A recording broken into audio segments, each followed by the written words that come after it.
The organizers, such as the host city and the organizing committee of the Olympic Games and the IOC, of course, hold the power to shape and provide direction, guidelines, or frameworks for impactful strategies.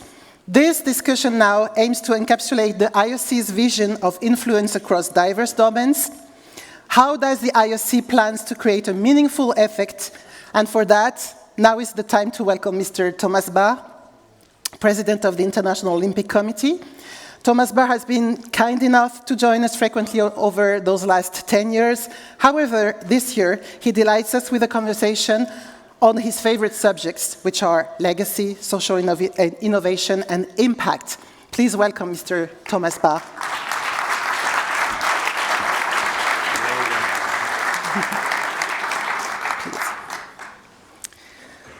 And you will not be surprised if the first of his themes aligns perfectly with the ambition outlined by the Paris 2024 Olympic Games, which the organizing committee has placed under the theme of legacy. This is the most important. Paris 24 Impact and Legacy. So, today, Paris 2024 is releasing its progress report, which I have here. So it's real, right? I have it here. And this report is showing the impact they are delivering to the local communities. What are the main lines of the legacy Paris 2024 is creating as we speak? Good morning, first of all, and great to see you all here. And thank you very much for this very kind welcome. The real framework of all the legacy of Paris 2024 is that it has planned from the very beginning to the delivery according to our Olympic Agenda 2020 and now 2020 plus 5. That means that we were there stipulating already at this time, 10 years ago, that the legacy planning has to start before the Games. And not only the planning, also the delivery of the legacy. Of course. You know, in the past, we had sometimes host cities there, you know, then the Olympic flame was extinguished, and then people were scratching their heads, and what do we do now? This has been completely changed, and this has been embraced by Paris in a really fantastic way. So you have the legacy already underway now. There are a number of examples. You can, for instance, refer to a program which is called Terre de Jeux, where you have 4,500 cities and regions across France engaging in sports programs and education programs with regard to the Olympic values. And this is really a fantastic program. I've been witness a couple of months ago when I was visiting the sister, I cannot say city, town of my hometown here in France. And you could see, you know, the kids in the schools engaged, the sports clubs engaged, and everybody talking about the games and talking about sports and its values and its impact on their lives. You have an extra fund, a so-called impact fund, which has already reached more than 6 million people across France.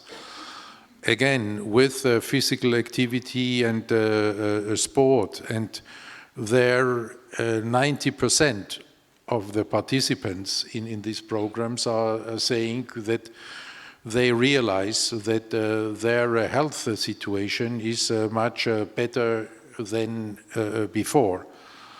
Because we have seen during the pandemic how important sport is for physical and mental health. Then you have another program, and this is maybe in the long term the most significant one.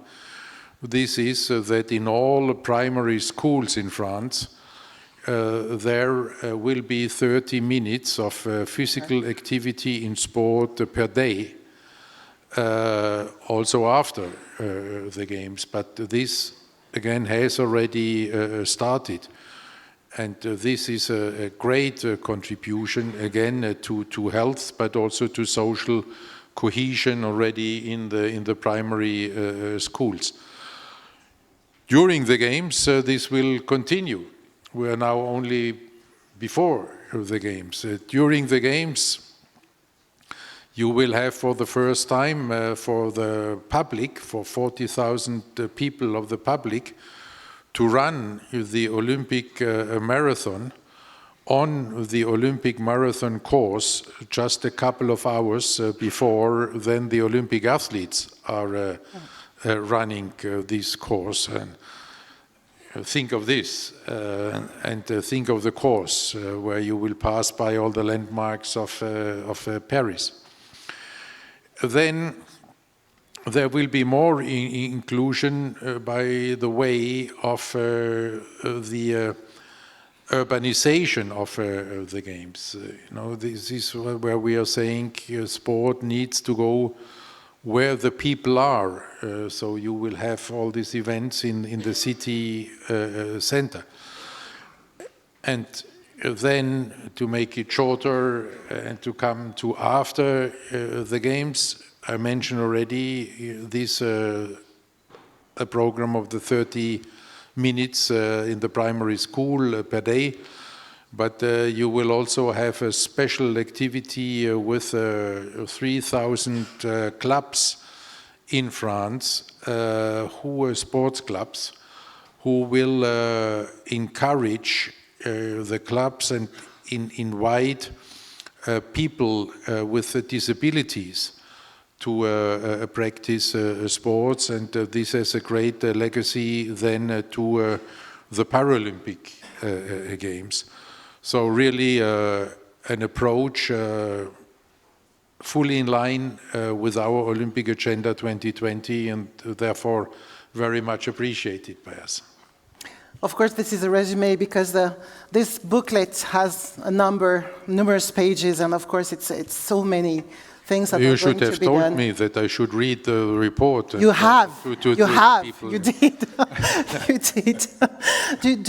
You already answered, but you have other major advances that you see on the upcoming edition, or it's what you said right now? No, you have to encourage the people to read the book. If I tell them everything, they will never read the book. It will be online. It will be online, and everything will be released, of course, after this day. Now we're going to speak about sport and social innovation, which is a topic that you really want to talk about. What specific innovations are linked or are stemming from the Paris game? What key sources of inspiration might a sport even host return home with?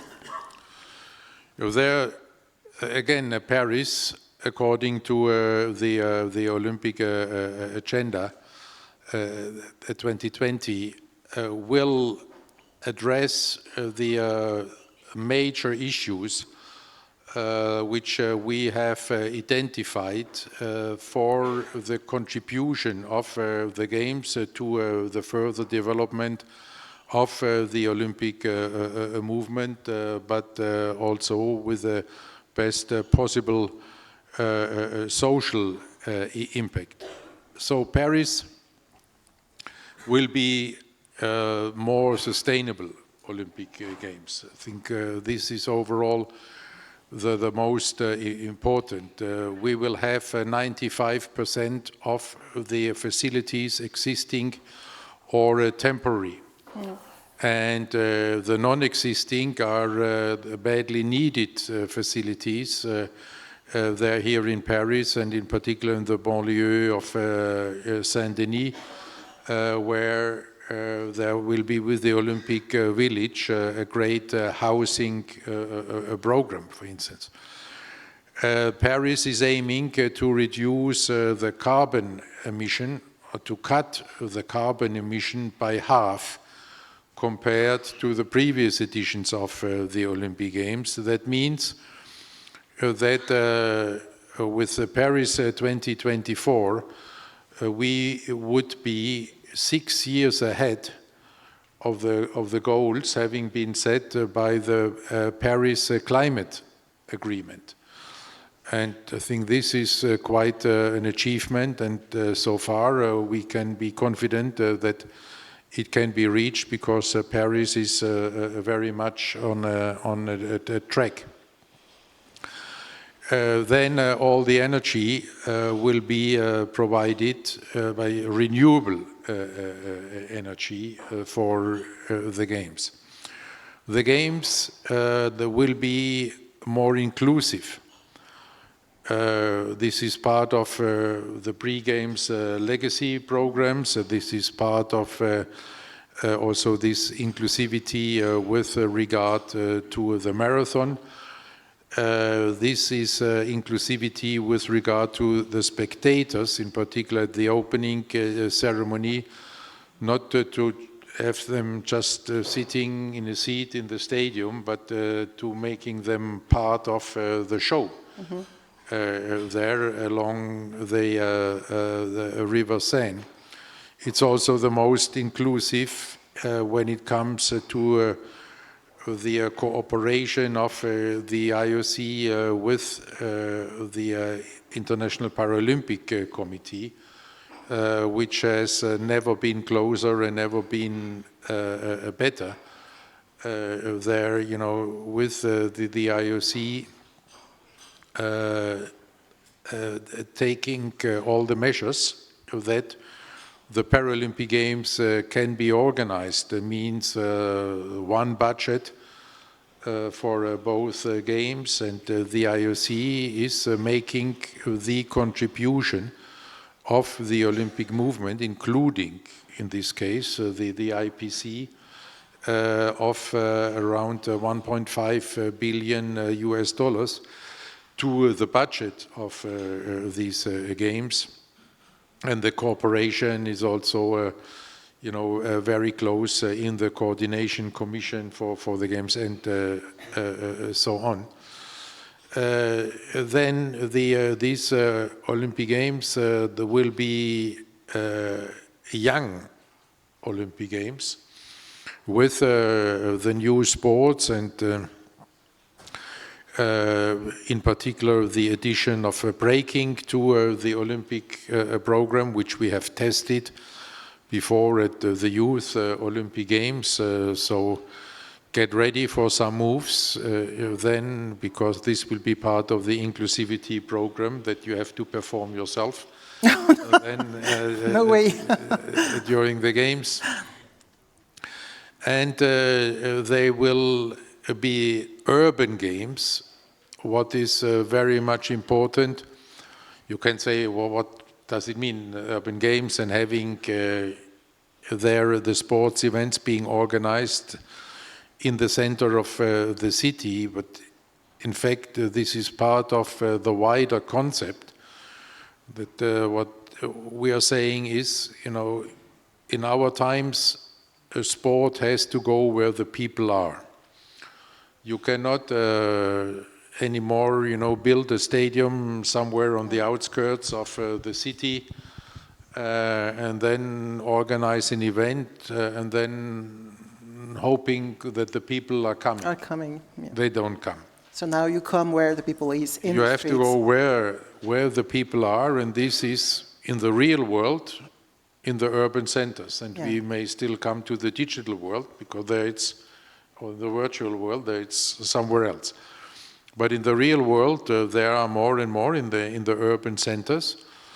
And this is why we have to confront the people, and in particular the young generation, with sport where they are, so that they at least can make a choice whether they want to continue just playing the video games or whether they want to engage with sport. And then finally, and this is maybe the most, I cannot say the most tangible result of our reforms, but it's one of which we are, I must say, pretty proud, is that we have allocated the same number of quota for starting places to male and female athletes. So Paris will be the first games with full gender parity. And I think that's a good signal to the world. To send to the world, yes, of course. And now we will make a little break to see a video about the engagement between AFD and Paris 2024, this collaboration to support elite athletes, entrepreneurs, setting a business focused on using sport for social and environmental impact, as we just said, which is in the heart of those Olympics. Let's watch.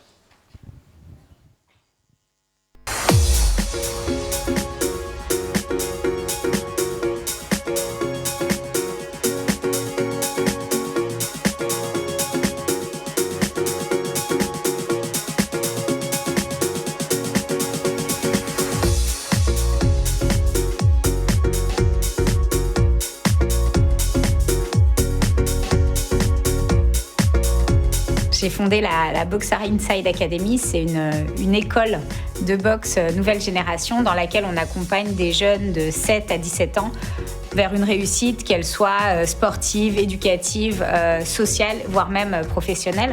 Et pour ça, on a 3 axes d'accompagnement. Le premier, c'est vraiment l'éducation par le sport et la boxe en particulier. Le second, c'est l'émancipation professionnelle. Et puis le troisième axe, c'est l'engagement citoyen. Le programme de l'incubateur m'a déjà permis de structurer mon projet. Le fait aussi d'être dans un collectif, ça m'a challengé, ça m'a encouragé, ça m'a aussi donné beaucoup de force pour continuer à avancer et avoir des échéances pour pouvoir présenter les avancées à chaque rendez-vous. Et puis, tous les outils et les mentors qu'on a pu rencontrer m'ont permis de faire avancer le projet efficacement. Les prochaines étapes sont déjà de déployer toutes les actions qu'on a mises en place. On a bien démarré et l'idée, c'est de pouvoir continuer à grandir, à essaimer nos actions et puis à recruter, puisqu'on a besoin d'agrandir l'équipe. Mais voilà, on est sur la bonne voie et très confiant.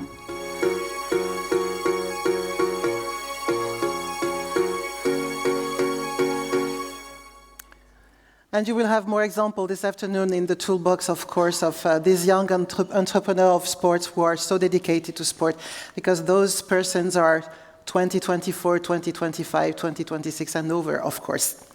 Maybe if you allow me, what I can add there to this, because we in the IOC have a program and started this program, I think 6 or 7 years ago, in cooperation with Professor Yunus, the Nobel Peace Prize winner, who won the Nobel Peace Prize for his engagement in social business.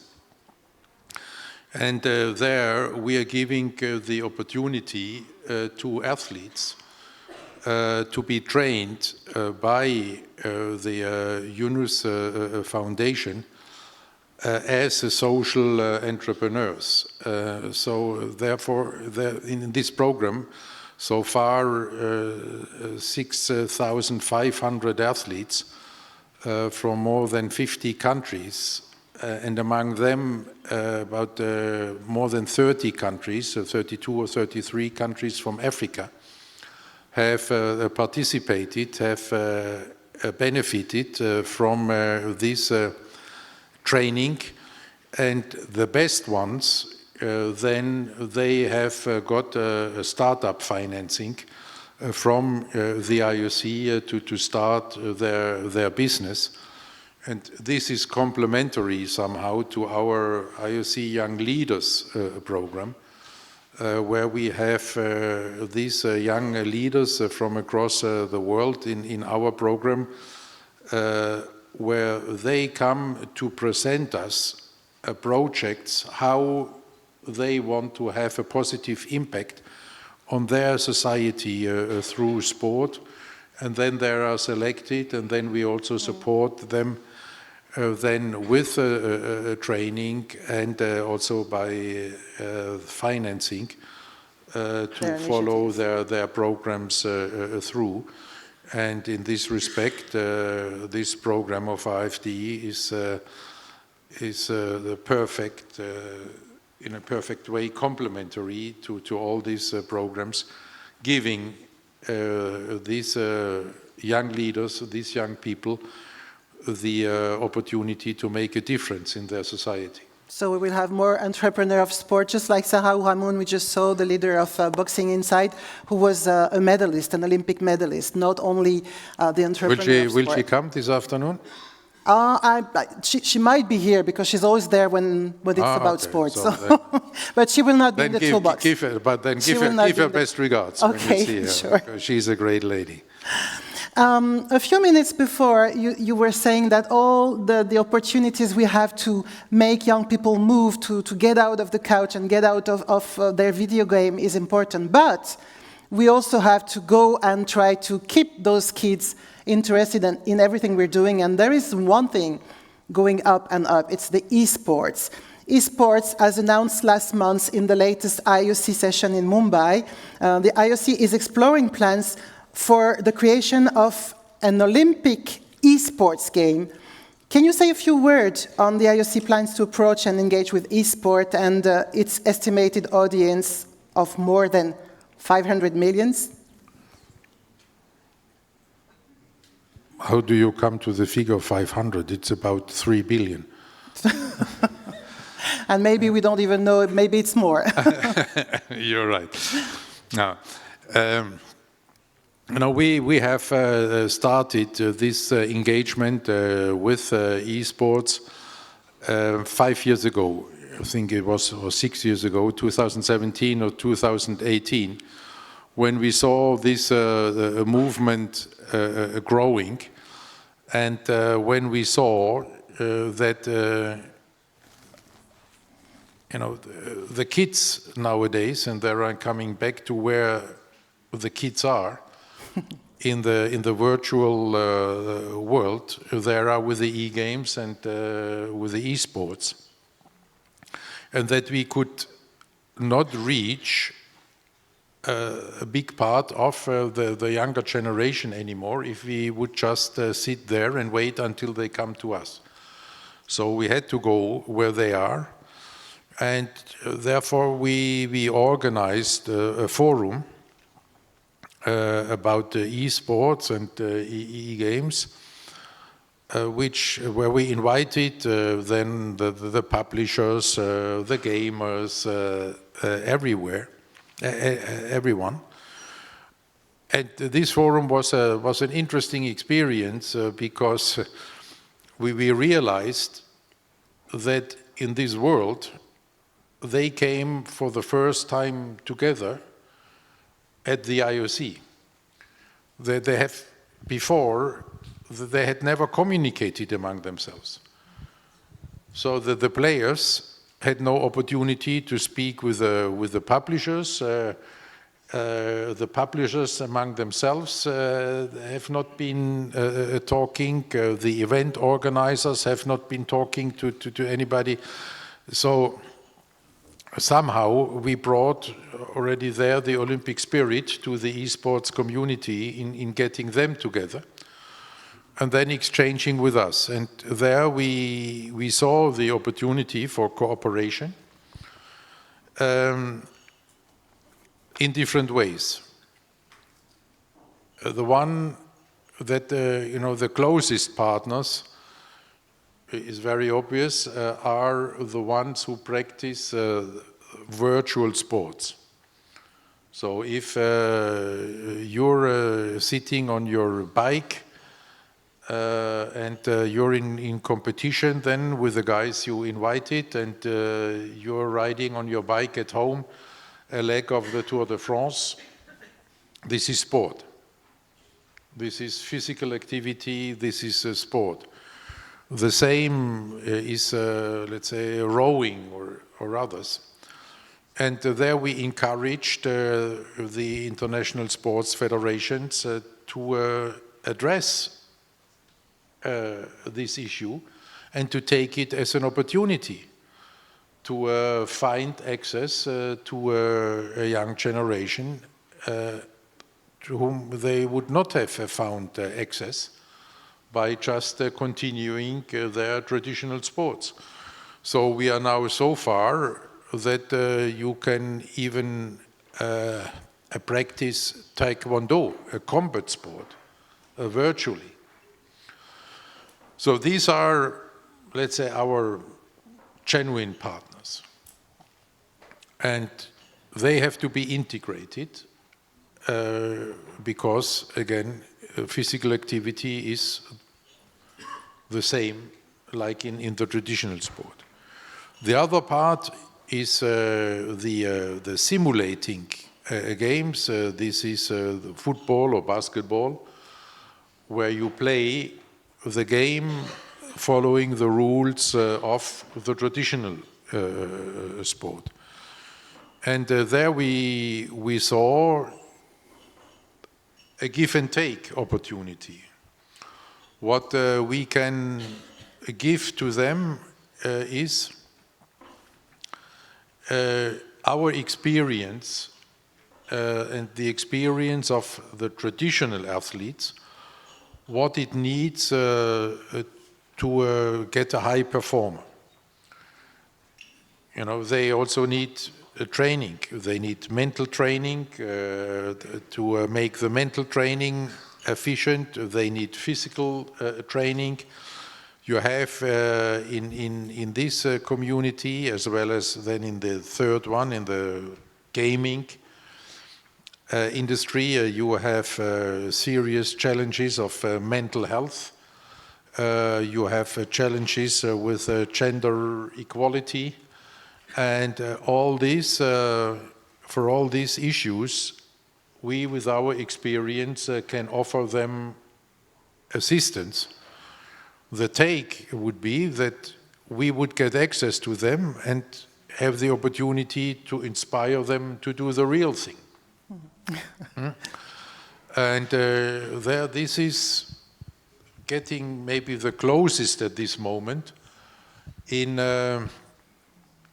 motorsport, where you have many Formula One drivers training on the simulator. Yeah, of course. And then if you have their kids on a simulator, and what they are doing in the motorsport is already, and this is where we want to get to at some stage, that if you win such a simulator competition, then you get a ticket for the real life, for the real race.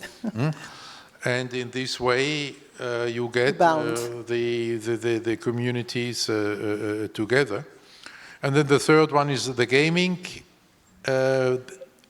part, where we again said we are ready to give them the opportunity to have access to our expertise, but where we were then drawing a red line, not with regard to the gamers, but with regard to the games.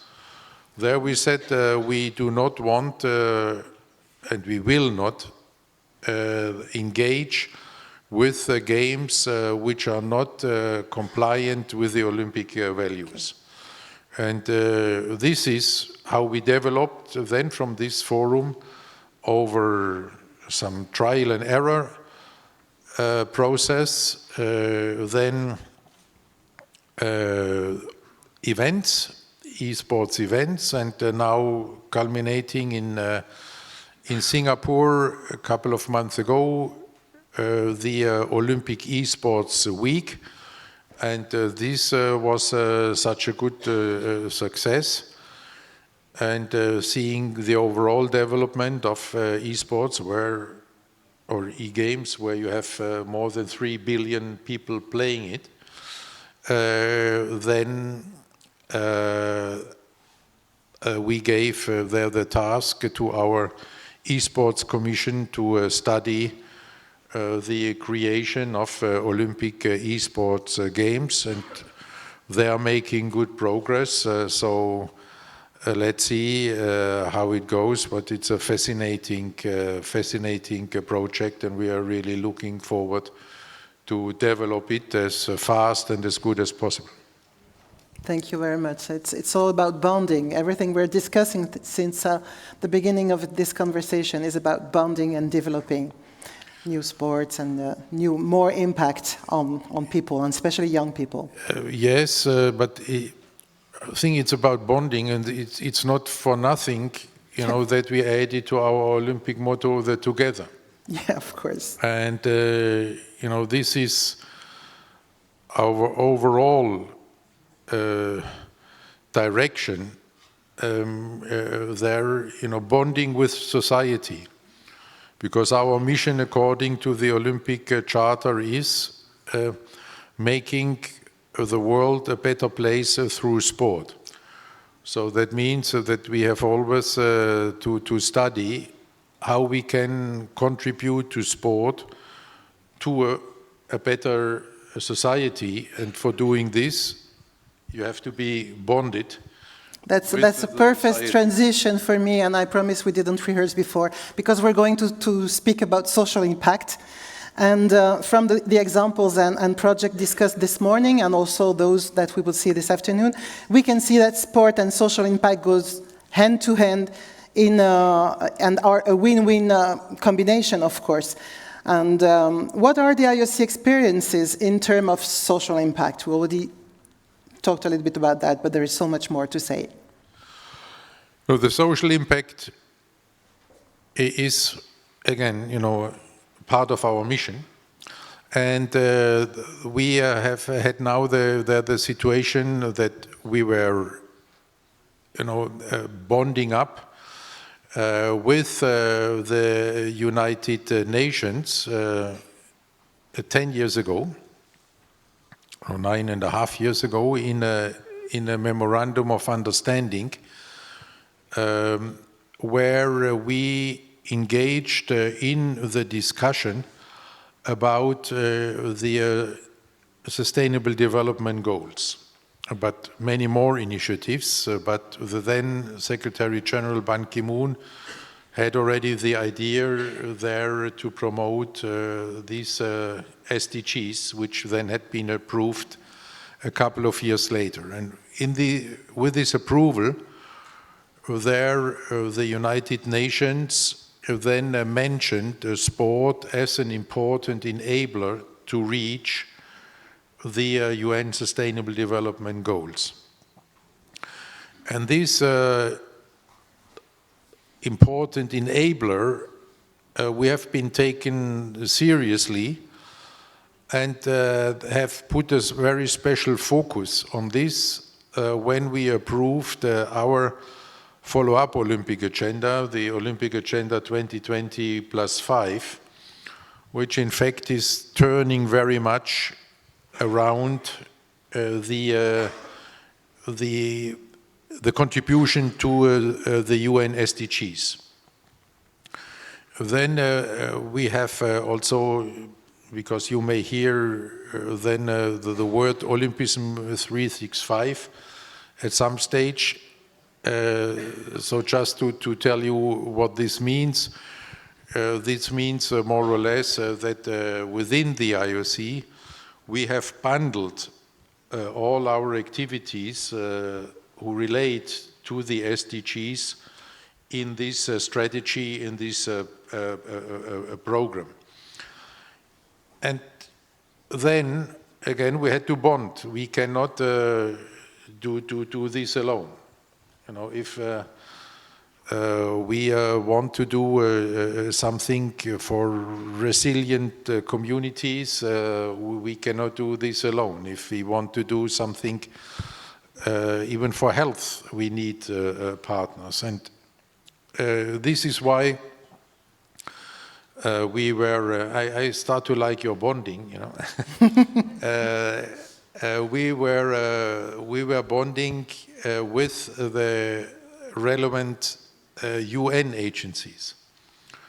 So when it came, to gender equality, there we have a MOU with UN Women, how sport can contribute to gender equality and gender parity all over the world in different programs. We are bonding with the World Health Organization, where we are organizing campaigns together, and just had one very successful campaign which was called Let's Move, which there in the social media, was a huge success with hundreds of millions of people being affected by this. We are, and that's maybe also of interest in particular here for this audience, for the municipalities and cities. Just 2 months ago, we have signed a MOU with UN Habitat, where we are trying to work, where we are working together to make true what we said before, that we can go with sport to where the people are, meaning to have sports facilities and access to sports facilities in the neighborhood, looking into ways how sport can contribute even more to social cohesion in cities and municipalities. We are working together with UNHCR through our Olympic Refuge Foundation, and I think you will still have a presentation here by Jojo Ferris, whom I see here somewhere behind the lights, to address this issue of migration, which is unfortunately growing and growing. Very actual. We have now, I think, more than 110 million displaced people around the world. And there, with the Olympic Refuge Foundation, we want to make their contribution in cooperation with UNHCR.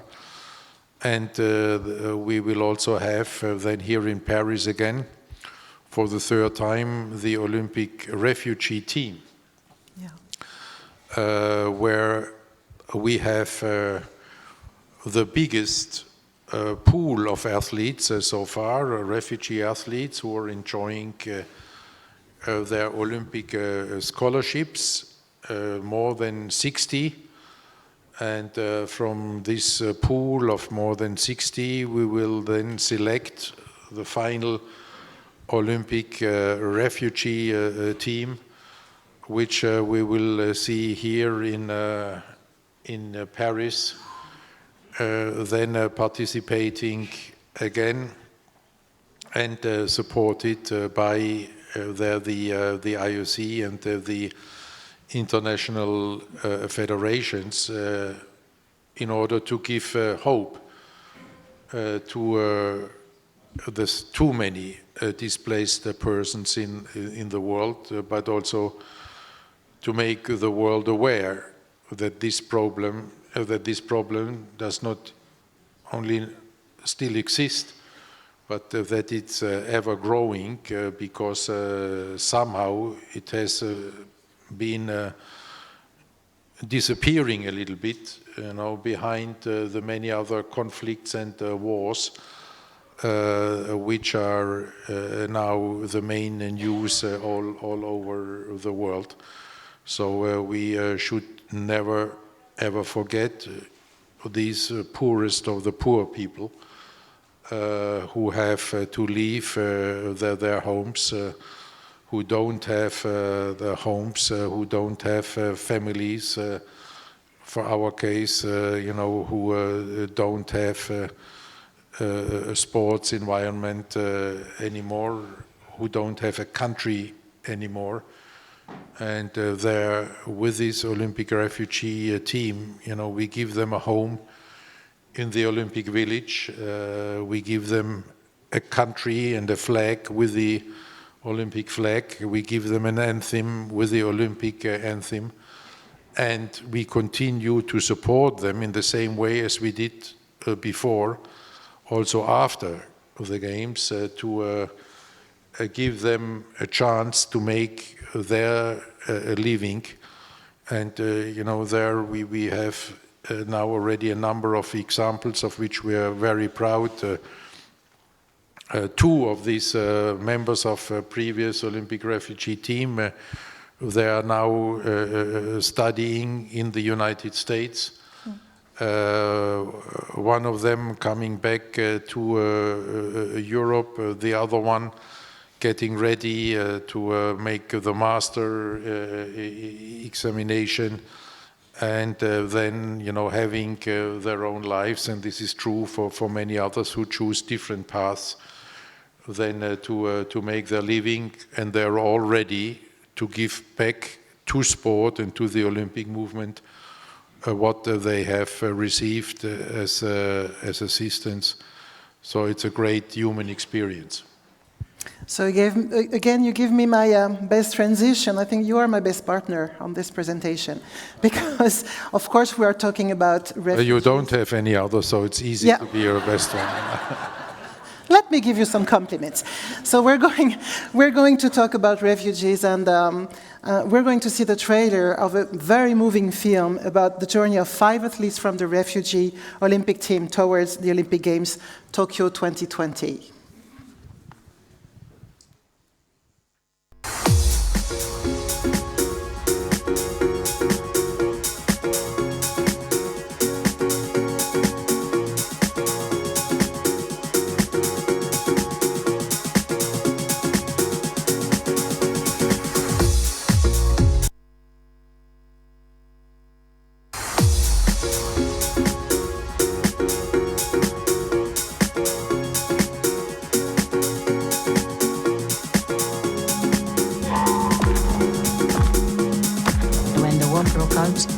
I could just hear the guns, the sounds of bombs. I will cry until there was a time that I told myself.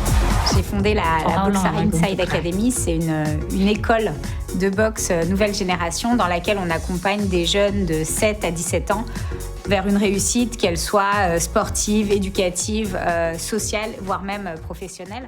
Et pour ça, on a 3 axes d'accompagnement. Okay, so we have a little problem in launching this trailer. I don't know if we're reloading it, but actually the movie is going to be released, and these are real stories, even if we didn't see there. These are real stories, and we can remind, for example, that one of the greatest athletes in track and field of the British committee, Mr. Mo Farah, was himself a refugee, and this is totally real.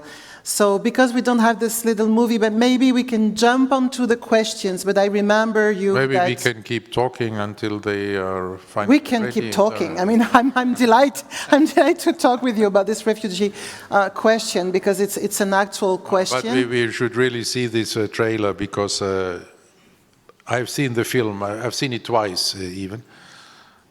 You should see the trailer. So you're putting the pressure on us right now. I can keep talking, it's co-produced. The producer actually is the co-founder of our Olympic top partner, Airbnb, Joe Gebbia.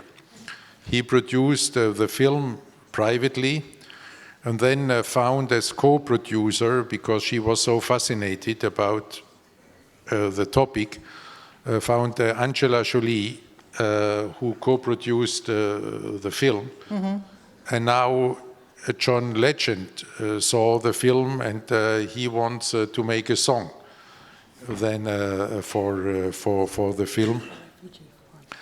Because there you can see in 5 examples this preparation of the refugee athletes for the Games, but also what it means for their lives. It's really moving. Is it finally ready, or to? It is, have it to is. keep talking. I have a thumb up. Ah, okay.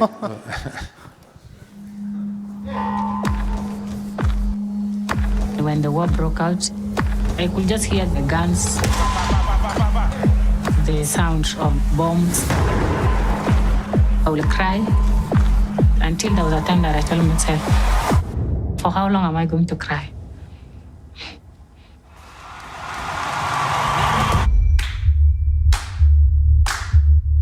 It's my privilege to announce the athletes of the IOC Refugee Olympic Team Tokyo 2020. Your name is on the list. Your participation is more than just your competition. You're part of a bigger project.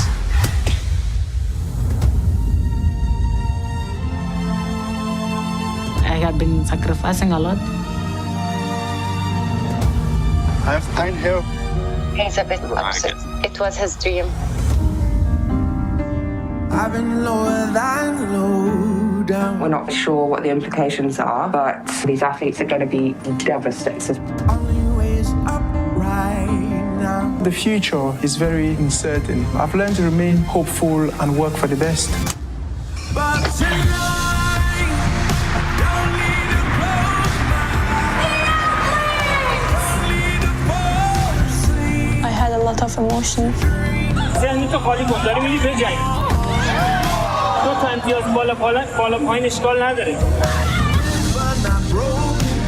I grew up with the struggle, and I will continue to fight. الأمل دائما موجود والحلم لازم يكمل.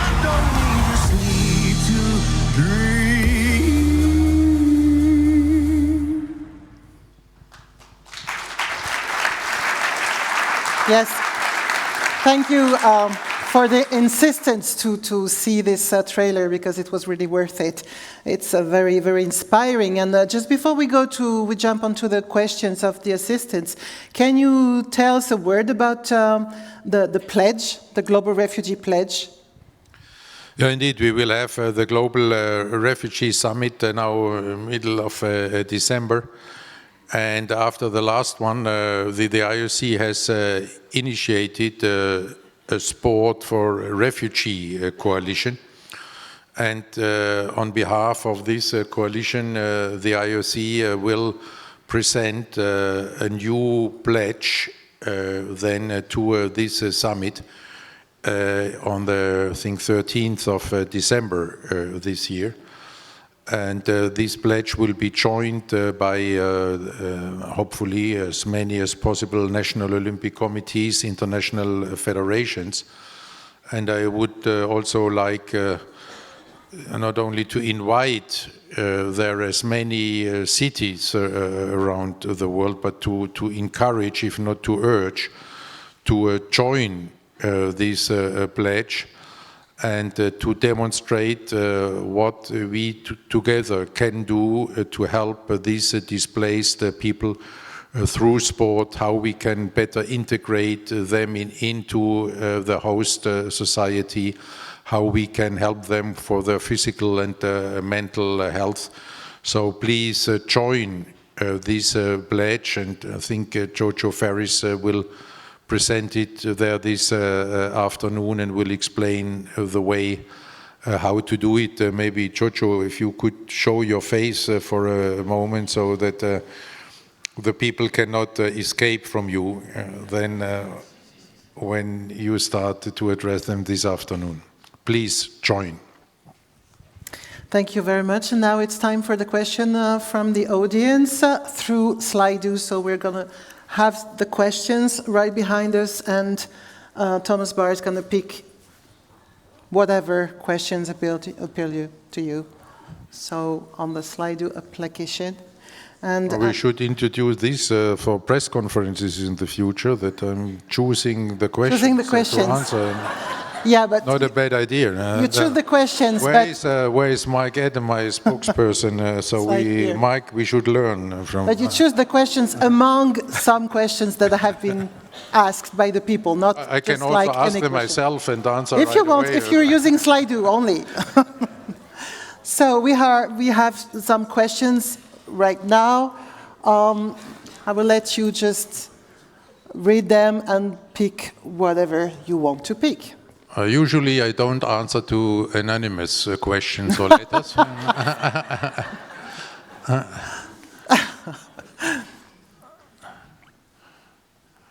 Let's take the first one with the societal challenges. It's changed. It just changed. So what do you see? What do you see for the future of the Olympic Winter Games? That was the one. Okay, then we take this one. So much for the free choice, but no, that's what you said. It just changed. Yeah. All good. So with the Olympic Winter Games, we are facing indeed the challenge of climate change. Yeah, of course. And we have a preliminary study which says that by 2040 there would be only 10 national Olympic committees in the world who could still organize all the snow events at an Olympic Games, so would have enough safety to have good snow conditions. And therefore, our respective commission, the Future Host Commission, is looking very much into this, and there are many different aspects to consider.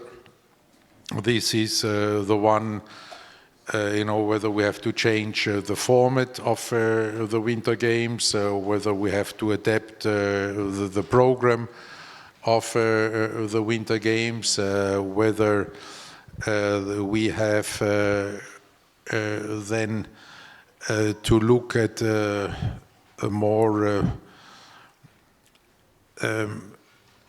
or let's say at less host cities by introducing a certain rotation among winter sport destinations to organize Olympic Winter Games, because all this has also always to be considered under the topic of sustainability.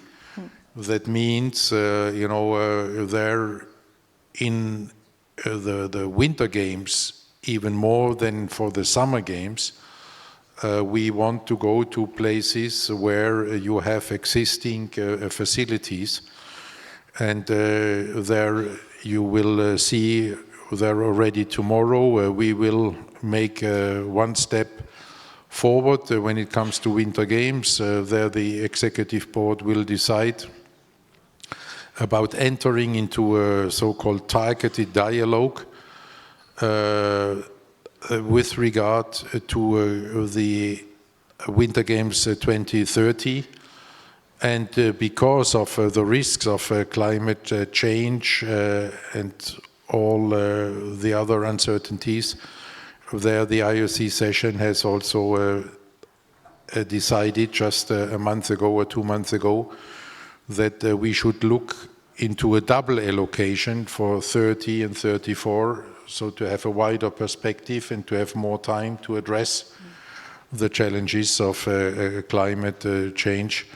So there may be also already a decision tomorrow with regard, not a final decision, but a decision indicating the way to 34 tomorrow. Okay, so you can pick another questions. Again, it's anonymous, I'm sorry.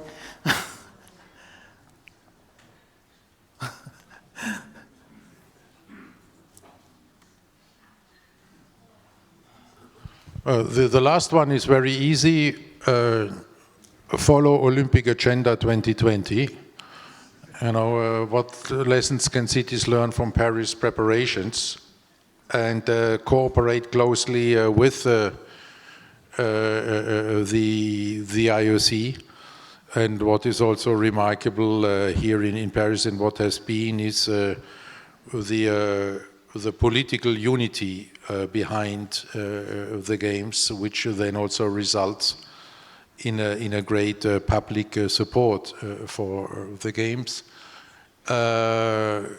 Olympic games and youth games.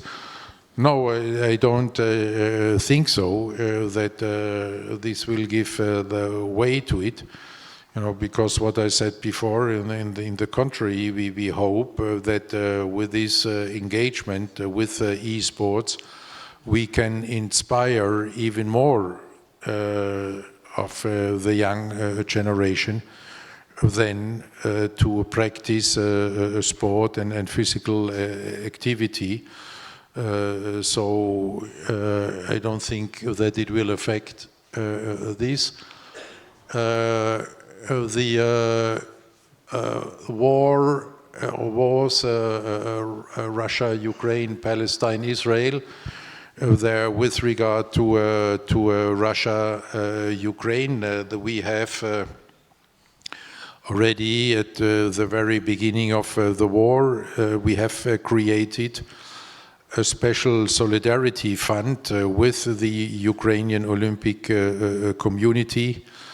Then afterwards I have visited upon invitation of President Zelensky. I've visited then Ukraine, and as a result of this visit we have tripled this fund, of which in the meantime more than 3,000 members of the Ukrainian Olympic community could benefit, and where we are helping the athletes to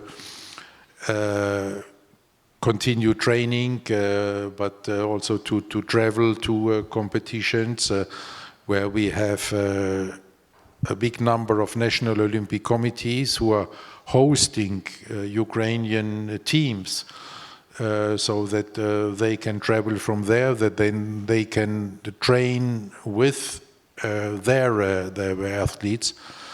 We are offering also assistance on the psychological side, because many of these athletes are suffering from the trauma of war, and they are suffering from a trauma that they are well taken care of, while their families are still in the war zones and are suffering there from the war. So with all this solidarity, we hope that in 8 months from now we can welcome a very strong and successful Ukrainian Olympic team here to make the Ukrainian people proud and to give them hope. With regard to Israel-Palestine, we have one advantage in addressing this situation, because we have in the Olympic movement what you would call in the political world the two-state solution. We are there. We are having already for a long time 2 national Olympic committees, which have been living together in peaceful coexistence there for decades now. And this situation gives us the opportunity to speak with both and to help both communities. We do not need to look for a new partner to address on the Palestine side. There is the National Olympic Committee, which is headquartered in the West Bank, and so we can have direct contact with them, as well as we have direct contact with the Israeli Olympic Committee from the very beginning. Okay, I think we have time for one more question, and some more questions have arrived. Here we are back with the societal challenges. There I would first of all like to speak about the opportunities, because in this state of the world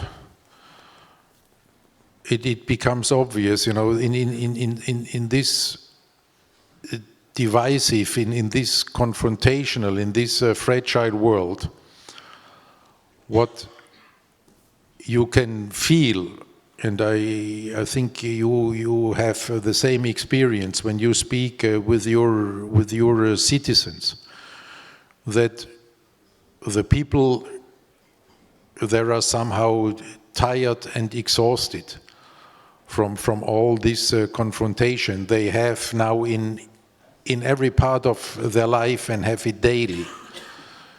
You know, whether you speak about culture, whether you speak about health, whether you speak about any project you may have in the city, it's immediately becoming confrontational. And you don't see a unifying force anymore. And this is what the Olympic movement, what we can offer, you know, to be this unifying force, to show that there is still something what bonds us, and on what we can agree, and where we can rally behind. And I think this is really a longing which gives us the opportunity to get our Olympic values, this unifying force, this solidarity way of thinking across, and where we have been encouraged very much in this exactly 1 week ago at the United Nations General Assembly, where a resolution was adopted which is exactly addressing this, which is exactly addressing the IOC approach to the SDGs, to the organization of the Games, and our political neutrality and our approaches in this regard, and culminating then in the call for an Olympic truce. And this UN resolution has been adopted by an overwhelming majority of the member states of the United Nations, with 0 vote against and just 2 abstentions from Russia and Syria. And this is for us a great encouragement to go forward and to see the challenges as an opportunity. Thank you very much for this conversation, Mr. President. And yes, of course, you can give a hand.